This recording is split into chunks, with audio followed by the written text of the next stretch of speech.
Well, now to a maritime military mystery. A Nova Scotia man has stumbled upon an envelope containing pieces of a remarkable wartime story. A set of letters and citations for Regimental Sergeant Major James Gordon Austin turned up at a yard sale.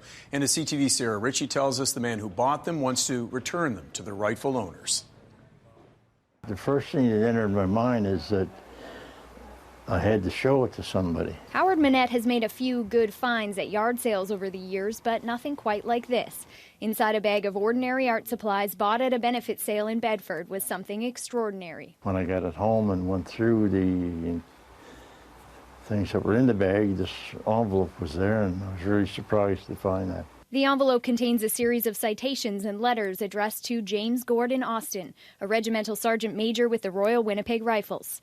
The documents detail Austin's service in France, Belgium, and Germany, from D-Day to the liberation of Europe. He was quite a person, quite brave for what he accomplished. But other than that, Manette doesn't know much about James Austin. He's hoping someone else might. I think it's something that he should be recognized for. Recognition is something Austin clearly received throughout his life, according to military historian Ken Hines. One citation is for the Military Cross, an extremely high honor. By reason of his outstanding qualities of leadership, energy, disregard for personal safety, and cool courage, Regimental Sergeant Major Austin has at all times been an inspiring example to both the officers and men of his battalion. That brings goosebumps to the skin if you're an old soldier like me. Hines says the collection of documents is telling. The evidence points to the fact that he was a hell of a leader and a very gallant soldier. The citation describes Austin taking over command of a company whose officers had been killed on more than one occasion.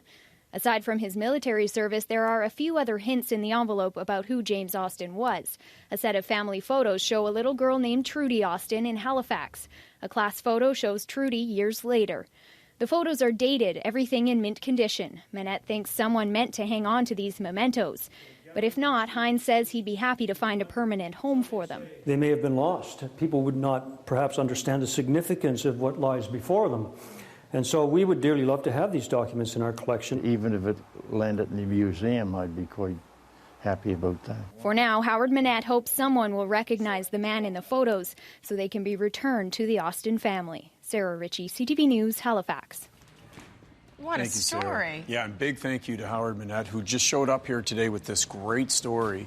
We really appreciate it, and we're hoping that somebody is watching tonight and maybe has a clue for us to make sure that they do return to the rightful owners. If you do have a clue for us, just email us. That's the best way to reach us at atlanticnews@bellmedia.ca. atlanticnews@bellmedia.ca. Oh, we'd love to hear from you if you have any information. Absolutely. Yeah, it's a great story. Love